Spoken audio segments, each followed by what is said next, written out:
오늘 함께 보실 하나님 말씀은 고린도후서 5장 11절에서 21절까지의 말씀입니다. 고린도후서 5장 11절에서 21절 다 찾으신 줄 알고 제가 봉독해 올리겠습니다. 우리는 주의 두려우심을 알므로 사람들을 권면하거니와 우리가 하나님 앞에 알려졌으니 또 너희 양심에도 알려지기를 바라노라. 우리가 다시 너희에게 자천하는 것이 아니요 오직 우리로 말미암아 자랑할 기회를 너희에게 주어 마음으로 하지 않고 외모로 자랑하는 자들에게 대답하게 하려는 것이라. 우리가 만일 미쳤어도 하나님을 위한 것이요 정신이 온전하여도 너희를 위한 것이니 그리스도의 사랑이 우리를 강권하시는도다. 우리가 생각하건대 한 사람이 모든 사람을 대신하여 죽었은즉 모든 사람이 죽은 것이라. 그가 모든 사람을 대신하여 죽으심은 살아있는 자들로 하여금 다시는 그들 자신을 위하여 살지 않고 오직 그들을 대신하여 죽었다가 다시 살아나신 이를 위하여 살게 하려 함이라. 그러므로 우리가 이제부터 어떤 사람도 육신을 따라 알지 아니하노라. 비록 우리가 그리스도도 육신을 따라 알았으나 이제부터는 그같이 알지 아니하노라. 그런즉 누구든지 그리스도 안에 있으면 새로운 피조물이라. 이전 것은 지나갔으니 보라 새 것이 되었도다. 모든 것이 하나님께로서 났으며 그가 그리스도로 말미암아 우리를 자기와 화목하게 하시고 또 우리에게 화목하게 하는 직분을 주셨으니 곧 하나님께서 그리스도 안에 계시사 세상을 자기와 화목하게 하시며 그들의 죄를 그들에게 돌리지 아니하시고 화목하게 하는 말씀을 우리에게 부탁하셨느니라. 그러므로 우리가 그리스도를 대신하여 사신이 되어 하나님이 우리를 통하여 너희를 권면하시는 것 같이 그리스도를 대신하여 간청하노니 너희는 하나님과 화목하라. 하나님이 죄를 알지도 못하신 이를 우리를 대신하여 죄로 삼으신 것은 우리로 하여금 그 안에서 하나님의 의가 되게 하려 하심이라. 아멘. 고린도 교회에는 바울을 향해 공격하는 반대자들이 있었습니다. 바울의 외모, 아니면 영적인 능력, 사도권 이런 것들로 바울을 공격했었죠. 바울은 이에 대해서 적극적으로 자기를 변호합니다. 그 이유가 무엇이었죠? 개인의 유익 때문이 아니라 복음과 교회 때문이라고 말씀을 드렸었습니다. 그 중에 사도권에 대한 내용이 2장 14절에서 마게도냐 출발과 7장 5절의 마게도냐 도착 사이에 있죠. 고린도후서가 진행되면서 사도권에 대한 변호가 이어지고 있는데 그 가운데 우리가 발견하게 되는 것은 바울이 사도냐 아니냐 이 문제보다 하나님께 부름받은 자들은 어떤 사람들인가, 부름받은 자들이 갖춰야 하는 태도, 자세 이런 것들을 보게 되는 거죠. 이게 고린도후서를 단순히 바울이 고린도 교회에 보낸 몇 번째 편지 그 이상 이하도 아니다라고 볼 수 없는 부분이 바로 여기에 있습니다. 쉽게 말해 성경의 통일성 이런 걸로 말할 수 있겠죠. 시대도 다르고 지역도 다른데 대상도 다른데 고린도후서 말씀을 보다 보니까 나에게 직분이 이런 거야. 그리스도인에게 복음이 이런 거구나. 나에게는 그리스도의 향기가 나고 있나? 내가 그리스도의 편지가 맞나? 세연하게 일꾼이 맞나? 이런 질문이 우리에게 주어진다는 거예요. 이게 은혜죠. 하나님께서 말씀을 통해 우리에게 말씀하시는 방식, 이게 은혜인 겁니다. 오늘도 묵상하는 우리에게 하나님의 은혜가 있기를 주님의 이름으로 축복합니다. 아마 지금 이 자리에 같이 계셨으면 서로 이렇게 인사하고 시작했을 겁니다. 그런데 그렇게 할 수 없으니까 이 시간에 이 음성을 들으시는 동안에 저를 따라서 한번 이렇게 스스로에게 한번 선포했으면 좋겠습니다. 저를 따라서 한번 선포해 보시겠습니까? 하나님, 오늘도 말씀을 통한 은혜를 허락해 주세요. 하나님, 오늘도 말씀을 통한 은혜를 나에게 허락해 주세요. 오늘도 동일하게 바울의 사도권에 대한 본문, 이 매일 성경 범위를 계속해서 진행할 거예요. 특별히 바울이 그토록 고난을 당하는 중에도 사역을 할 수 있는 동기가 무엇이었을까? 억울한 상황임에도 불구하고 바울은 계속해서 사역해 나가는데 그 원동력이 무엇인지를 오늘 한번 살펴보면 좋을 것 같습니다. 그 원동력이 두 가지가 나타나는데요.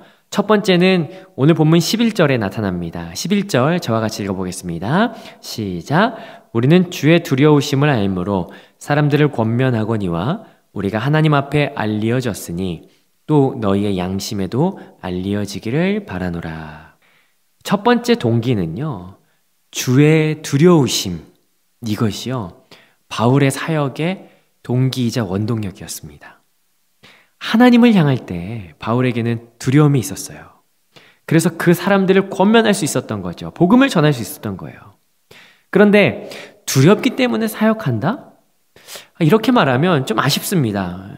예를 들어서 저희 아들이 내가 무서워서 내 말을 따른다? 저는 이걸 사실 원치 않아요. 이것도 마찬가지겠죠. 그래서 여기에 나오는 두려움이 어떤 두려움인지 살펴보기 위해서는 10절을 같이 한번 봐야겠습니다. 10절 제가 읽어보겠습니다. 이는 우리가 다 반드시 그리스도의 심판대 앞에 나타나게 되어 각각 선악간에 그 몸으로 행한 것을 따라 받으려 함이라. 10절이 무엇을 말하죠? 우리가 그리스도의 심판대 앞에서 반드시 선악간에 행한 것에 따라서 판단을 받을 것이다. 그 사실이 바울이 두려워하는 그것이다 라고 하는 거예요. 사실 이 말씀이 두렵죠. 그런데 단순히 우리의 어떠한 선악에 대한 그것에 대한 판단 받을 것이 두렵다? 아니 그래서 무섭다? 그렇게 볼 수 있는 건 아니고요. 바울은 이 말씀을 그러한 차원에서 이해하지 않았습니다. 도리어 자기의 전 삶과 이 모든 사역을 하나님이 하신다. 그래서 하나님께서 그 모든 것을 판단하실 것이다 라고 하는데 초점이 있었던 거예요. 그래서 이 두려움은 모든 것을 감찰하시고 모든 것을 아시는 하나님에 대한 그 경외를 바탕으로 한 두려움, 경외적인 두려움, 이것이죠. 이게 바울의 사역의 원동력이었습니다.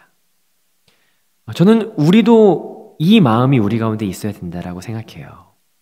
우리의 사역의 동기도요, 하나님을 향한 경외함, 두려움이 돼야 돼요. 만약에 우리에게 맡겨진 직분을 감당할 때요, 사람이 두려워서 아니면 사람이 보고 있어서 이런 게 우리 사역의 동기가 된다면 누가 있으면, 보고 있으면 열심히 하고 평가하면 잘하려고 할 테지만, 그런데 아무도 없거나 아무도 안 보인다면 어떻게 할까요? 내 마음대로 하겠죠. 아무도 안 보는데, 아무도 없는데. 그래서 바울이 갈라디아서 1장 10절에서 이렇게 말하는 거예요. 이제 내가 사람들에게 좋게 하랴? 하나님께 좋게 하랴? 사람들에게 기쁨을 구하랴? 내가 지금까지 사람들의 기쁨을 구하였다면 그리스도의 종이 아니니라 라고 하는 거죠. 바울은 하나님을 향한 두려움이 그 사역의 동기였어요. 이 말씀은요, 달리 말하면 우리에게 위로도 줍니다. 왜냐하면 내가 하는 이 사역이, 이 직분이 드러나지 않아. 사람들도 몰라, 티도 안 나. 그런데도요, 실망하지 않을 수 있어요. 왜냐하면 하나님이 아시기 때문이에요. 모이지 못하는 이 시기에도 여전히 눈물 뿌리면서 시간을 정하고 뜻을 정해서 나의 순원, 또 내게 맡겨진 학생을 위해서 내게 맡겨진 직분을 어떻게 하면 하나님 앞에서 잘 감당할 수 있을까 고민하고 기도하시는 분들이 있으시겠죠. 아무도 몰라도요, 실망하지 마십시오. 주님이 아신답니다. 찬양에 그런 찬양이 있지 않습니까? 주님이 기억하시면 족하리, 천국에서 해같이 빛나리. 예, 주님이 아십니다. 우리의 사역의 동기가요, 그 모든 것을 아시는 그 하나님을 경외하는 두려움이 되었으면 참 좋겠어요. 하나님 앞에서 사역하는 바울은요, 그래서 그런지 사역을 대충 하지 않았습니다. 그래서 어떤 사람은 바울을 보고 미쳤다고 하기도 했죠. 13절입니다. 13절 제가 읽어보겠습니다. 우리가 만일 미쳤어도 하나님을 위한 것이요 정신이 온전하여도 너희를 위한 것이니. 이게 바울이 말하는 거예요. 만일 우리가 미쳤다고 해도 그건 온전한 복음 사역을 위한 하나님을 향한 충성의 결과고, 정상이네 라고 해도 이 사역과 이 진리가 너희 성도들에게 본이 되어서 성도를 세우는 것이야 라고 하는 거죠. 사역의 동기가요, 하나님을 경외하고 두려워하는 건데 목적은 분명해요. 하나님을 위하고 성도를 세우는 것. 사람들의 눈치나 평가, 어떤 조직 내의 만족, 평가, 이런 것이 아니라 하나님을 위하여, 성도를 위하여. 저는 이 모습이요, 우리 직분을 받은, 그리고 같이 함께 사역하고 있는 모든 맡은 자들의 방향성이 되었으면 좋겠습니다. 저부터요. 이게 우리의 방향성이 되기를 같이 함께 간구해 봅니다. 두 번째 바울이 사역하는 원동력은요, 14절에 나와 있습니다. 14절 제가 읽어보겠습니다.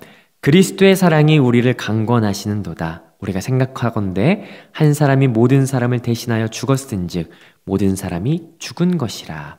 두 번째 동기는, 두 번째 그 원동력은 그리스도의 사랑이 우리를 강권하시기 때문이에요. 여기서 강권이라고 하는 말은요, 어떤 것을 행하도록 압박하다, 이끌어가다, 아니면 집어서 데려가다 라고 하는 것, 이겁니다. 근데 이게 여기에는 현재 진행형으로 나타나 있어요.